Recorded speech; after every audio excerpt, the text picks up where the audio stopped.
so I want to talk to you guys a little bit more about intervals and then specific data sets when given a histogram, okay? So here's a histogram for you, age of lottery winners, okay? And here are intervals down here and the number of winners.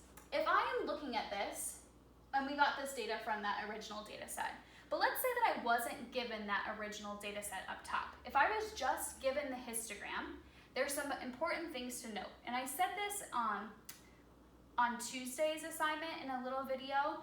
I posted a little bit late though, so some of you might not have seen it. But if I am just given the picture of a histogram, I cannot find the mean, median, mode, range, maximum, or minimum, because without the original data set, I don't actually know what numbers are in here. So I know that there's two numbers that are between the interval of 20 to 29, but without the original data set, I don't know what numbers those are. It could be 20 and 20.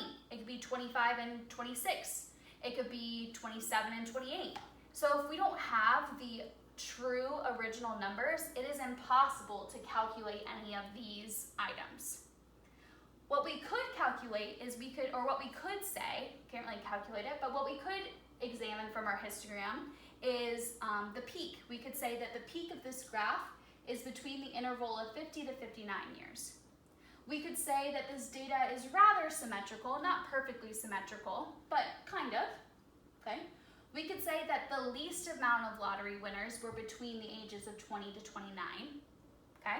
So we can say general observations, but we cannot calculate mean, median, mode, range, maximum, or minimum, okay? So that's just one thing to know. Also, when you're creating intervals, because you guys are gonna have to create intervals, you wanna look at your data set, okay? And you wanna make sure that you are never, ever repeating numbers. So you'll notice that here, my data set goes from 0 to 19, and then it picks up at 20, okay?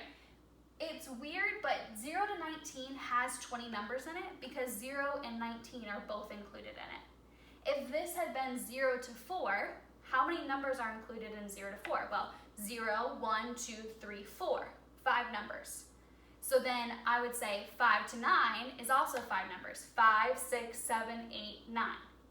So when you're doing intervals, it feels awkward to say 0 to 19. You want to say 0 to 20, but then your intervals won't be even because then this one would have 21 and then all the other ones would only have 19.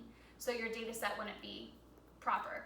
We want to make sure that our each interval includes the same amount of numbers in that interval. So here, each interval includes, well, I guess 0 to 19 is 20 numbers, but all the other intervals, they include 10 numbers. 20 to 29 includes 10 numbers. So 0 to 19, I guess that's a little confusing, but so let's just not include that as an interval, but the rest of them all include 10 numbers. Okay, so when you're creating intervals, make sure that you're never repeating a number because we don't want it to be counted multiple times.